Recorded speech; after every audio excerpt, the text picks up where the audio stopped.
नमस्कार, आप सभी का हमारे इस वीरेंद्र द विजन क्लासेस की यूट्यूब चैनल पर पुनः एक बार बहुत बहुत स्वागत है। स्टूडेंट्स, आज की इस वीडियो लेक्चर में हम लोग बात करने वाले हैं सीबीएसई बोर्ड क्लास 9 का जो सब्जेक्ट साइंस है ना, उसका मेनली हम लोग चैप्टर 2 की बात करेंगे और जिसका नाम है is matter around us pure. फिर से स्टूडेंट्स, क्लास 9, ठीक है, सब्जेक्ट साइंस और चैप्टर 2 देखने वाले हैं वहाँ पर हमारा, जिसका नाम है students is matter around us pure. इसका जो है पार्ट 1 और पार्ट 2 वीडियो लेक्चर मैं अपलोड कर रखा हूँ, ठीक है। जो भी बच्चे नहीं देखे हैं उनको पहले देखना है, सबसे पहले पार्ट 1 और पार्ट 2, उसके बाद पार्ट 3 का वीडियो लेक्चर देखना है। आज का जो वीडियो लेक्चर होगा यानी कि हमारा क्या होगा, पार्ट 3 होगा। उसमें मैं आपको बता दूं, लास्ट वीडियो लेक्चर जो था उसमें मैं आपको बताया था, ठीक है, इम्प्योर मैटर के बारे में। और इम्प्योर मैटर को जो है ना स्टूडेंट्स, दो टाइप्स में डिवाइड किया गया था, फिर से होमोजीनियस मिक्सचर और हेट्रोजीनियस मिक्सचर में, ठीक है। तो आज के इस वीडियो लेक्चर में हम लोग क्या करने वाले हैं students, properties of compounds and mixture की बात करेंगे, ठीक। ठीक है, दोनों में हम लोग क्या करने वाले हैं, डिफरेंशिएट करके अच्छी तरह से समझने वाले हैं। चलिए हम लोग क्या करते हैं, टॉपिक को लेकर सीधे आगे बढ़ते हैं। A compound is a homogeneous substance. Students, क्या बोला जा रहा है कंपाउंड के बारे में, होमोजीनियस सब्सटेंस। मिक्सचर में भी होमोजीनियस और हेट्रोजीनियस। स्टूडेंट्स, कंपाउंड एक होमोजीनियस क्या होगा, सब्सटेंस होगा। होमोजीनियस कहने का मतलब जब कभी भी इसका मिक्सचर बनाएंगे ना, तो ये पूरा का पूरा यूनिफॉर्मली मिक्सअप हो गया होगा। और ये क्या हो सकता है स्टूडेंट्स, यहाँ पर मिक्सचर में ये यूनिफॉर्मली मिक्सअप भी हो सकता है या तो फिर यूनिफॉर्मली मिक्सअप नहीं भी हो सकता है। समझ में आ रहा है students.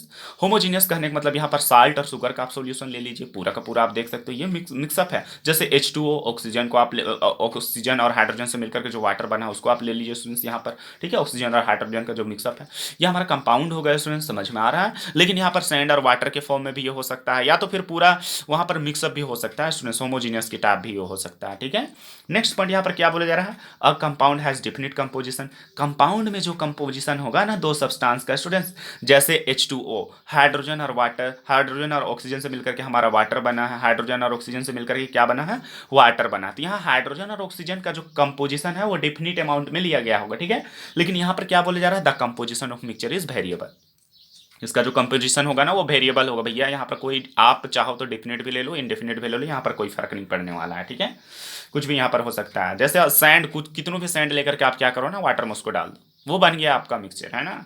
A compound has definite melting point and boiling point. Students, इसका जो मेल्टिंग पॉइंट और बॉइलिंग पॉइंट होता है ना, कोई कंपाउंड जो होगा उसका मेल्टिंग और बॉइलिंग पॉइंट वो डिफिनिट होता है। डिफिनिट कहने का मतलब एक निश्चित होता है भैया, ये इसको इसको जो है 300 डिग्री सेल्सियस टेम्परेचर चाहिए तो चाहिए ही मेल्ट कराने के लिए, ठीक है। बॉयल कराने के लिए 100 डिग्री सेल्सियस चाहिए तो 100 डिग्री सेल्सियस। इस तरह से टेम्परेचर जो होता है डिफिनिट होता है कंपाउंड का, ठीक है, बॉइलिंग के लिए और मेल्टिंग के लिए। ठीक उसी तरह मिक्सचर डज नॉट, ठीक है, हैव मेल्टिंग और बॉइलिंग पॉइंट। मिक्सचर का क्या बोला जा रहा है, डज नॉट हैव, ठीक है। यहाँ पर डिफिनिट छूट गया है students, definite melting and boiling point, यहाँ पर आपको डिफिनिट ऐड कर लेना है, ठीक है। तो यानी कि यहाँ पर हमने क्या देखा, कंपाउंड का तो मेल्टिंग और बॉइलिंग पॉइंट तो डिफिनिट होता है भैया, लेकिन हमारा यहाँ पर जो मिक्सचर होगा ना उसका मेल्टिंग और बॉइलिंग पॉइंट डिफिनिट होने वाला नहीं है, वो कुछ भी हो सकता है। समझ में आ रहा है। नेक्स्ट पॉइंट यहाँ पर क्या बोले जा रहा है स्टूडेंट्स, इसके बारे में, हमारा जो कंपाउंड और मिक्सचर है उसका डिफरेंस के बारे में हमारा नेक्स्ट पॉइंट क्या बोले जा रहा है, आप देख सकते हो, ठीक है। एनर्जी एब्जॉर्ब्ड और, क्या बोला जा रहा है, एनर्जी एब्जॉर्ब्ड और evolve in the form of heat और light during the formation of compound. Students, क्या बोला जा रहा है, एनर्जी एब्जॉर्ब और एवॉल्व, या तो एनर्जी इसमें एब्जॉर्ब हो सकता है, या तो एनर्जी यहाँ पर चाहिए होता है, या तो फिर एनर्जी ये हमें देगा। कब स्टूडेंट्स, जब हम लोग क्या करते हैं, ठीक है, हीट के फॉर्म में या लाइट के फॉर्म में एनर्जी देगा जब हम लोग कंपाउंड का फॉर्मेशन करते हैं, ठीक है। ये पॉइंट समझ में आया। फिर से, कंपाउंड का जब कभी फॉर्मेशन किया जाएगा तो उसको हो सकता है तो एनर्जी हमें देना पड़ेगा, किस फॉर्म में सर, हीट के फॉर्म में। उसको हम लोग हीट कर रहे हैं तो हीट क्या एक तरह की एनर्जी है, तो हो सकता है एनर्जी उसको हम लोग को देना पड़ेगा, तब उस कंपाउंड का फॉर्मेशन होगा। या तो फिर वो फॉर्मेशन करने के बाद, फॉर्मेशन करने के ड्यूरेशन क्या करेगा, हमें हीट एनर्जी देगा स्टूडेंट्स। ऐसा भी हो सकता है कि वो हमें एनर्जी देगा, ठीक है। नेक्स्ट यहाँ पर क्या बोला जा रहा है, energy is neither absorbed nor evolve during the formation of a mixture. यहाँ इस केस में, मिक्सचर का फॉर्मेशन के केस में, ना तो एनर्जी का एब्जॉर्ब होगा, ना तो हमें यहाँ एनर्जी देना पड़ता है, और ना तो हमें एनर्जी यहाँ पर लेना पड़ता है। स्टूडेंट समझ में आ रहा है। जैसे कंपाउंड में जो है ना, वाटर एक एग्जाम्पल हो गया हमारा H2O। क्या लगता है H2O ये जो है सिंपल सिंपल मेथड से थोड़ा ना बना होगा स्टूडेंट्स, ठीक है, समझ में आ रहा है। यहाँ कहीं ना कहीं एनर्जी देने या लेने की जरूरत पड़ा होगा। ठीक उसी तरह यहाँ पर आप देख सकते हो, सैंड को आप वाटर में डाल दो, इसमें क्या एनर्जी देना है भैया, कोई हीट वेट एनर्जी नहीं देना है यहाँ पर, ठीक है। नेक्स्ट हमारा यहाँ पर देख सकते हो अगला properties, the properties of a compound are entirely different from those of its constituent. Students, यहाँ पर कंपाउंड का जो प्रॉपर्टी होता है ना वो इंटायरली बिल्कुल डिफरेंट होता है उसके कंस्टिट्यूएंट से। कंस्टिट्यूएंट्स कहने का मतलब जैसे H2O वाटर, या कार्बन डाइऑक्साइड CO2, या SO2 सल्फर डाइऑक्साइड, कुछ भी ले ले।